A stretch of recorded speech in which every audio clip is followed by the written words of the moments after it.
Siin nad söövad. Kuigi kodutud loomade elukeskkonda ei kaunista, leidub alati inimesi, kes on nõus enda aega ning kannatust pühendama neile, kes näljaselt õues külletavad. Nii ei suudagi Tammsaare teel elav Kaire Imre Järvinen hulkuvatest kassidest niisama mööda kõndida ning käib neile regulaarselt toitu viimas. Seda teiste hukkamistust hoolimata.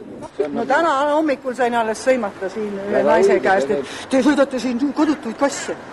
Ma sõna, mis siis, aga neid peab ju toitma nii kaua, nad on ära viidud, kuid nad on ju elus olendid. Nad ütlevad, et ei tohi nagu loomasid toita, aga loomakaitse seadus ütleb, et looma ei tohi jätta abitusse seisundisse, nüüd tekib vastuolu. Tammsaare teel ei piirduta aga üksnes keelu ja sõimuga. Eelmine kevad, kui nagu näiteks rumi ära tuleb, siis sealt maja otsast tuli üks nagu 5 või 6 suurmat kassi tunnanud välja. Siis neid kassilaipasid oli nii palju, et me siis selle naisterahvaga matsime neid vist 4 kassipoega maha.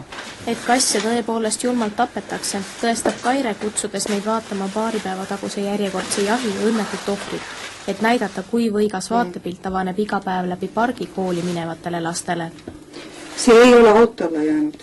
Seda peab näitama, inimesed ütlevad, see on autole jäänud, see oli tee ääres, ei ole see. Selle surnud kassi oli Kaire keldrisse viinud just selleks, et seda meile näidata. Kes siis vihkab kasse niivõrd palju, et neid omavoliliselt hukkab? Näed, auk on sees, vaadake seda auku. Ma ehmatasin ära, kui ma nägin, et üks mees, kellel on taksikoer, ajab kasse tagasi. Selguski, et kõrvalmajas elab mees, kelle 2 jahikoera ümberkaudseid kasse murravad. Ja seda mitte seepärast, et koerad sõna ei kuula, vaid tegemist on treenitud tapjatega. Mees ütles vene keelest, ta on vene rahvusest kodanik, et jah, et ma treenin oma koeri nende kasside peale, et neid peabki hävitama. Siin, selles trepikojas elabki mees, kelle südametunnistusele võib kirjutada kõikide siinsete mahamurtud kasside surmad.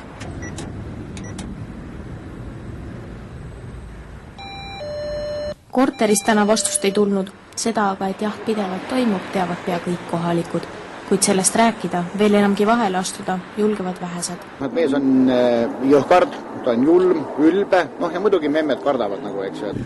Midagi peab tegema, niimoodi ei saa olla, et üks sadistlik loomatapja käib siin rajoonis ringi ja teeb, mis tahab.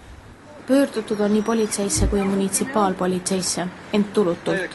Ta näitab nagu seda julmust ja ükskõiksust, mis meie ühiskonnas valitseb ja samas jälle ametnike suhtumist näitab see, et intervjuuti, et sa ju praegu minuga, mitte politseiga või veterinaarinspektoriga.